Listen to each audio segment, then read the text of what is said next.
Albuquerque police say a 3-year-old boy got a hold of a gun and shot his dad and a pregnant woman. It happened inside a motel room in northeast Albuquerque. News 13's Gabrielle Burkhardt has been following this story all day. She's live at the motel near Manal and I-25. Gabby? Alex, the shooting happened inside a motel room here behind me earlier today. Police say a woman had a loaded gun inside her purse and a toddler got a hold of it.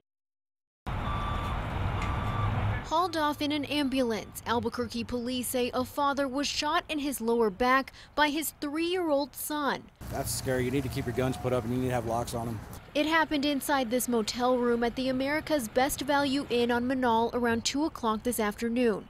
APD now says the toddler got his hands on a loaded gun from inside a woman's purse. That's a very tricky situation when you're dealing with children, so that's why we need to talk to the adults and find out what happens. Police say the toddler fired a shot, hitting his dad. Investigators say the bullet went through the man's hip, hitting a pregnant woman in the room.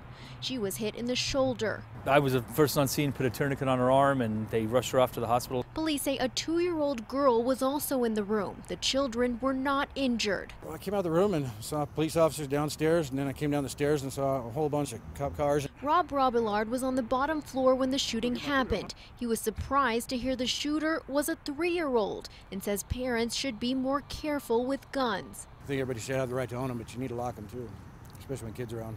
Police say the parents will be all right. Animal control arrived on scene and took 2 pit bulls out of the motel room, and investigators searched the motel room for hours. A scary situation that could have been deadly.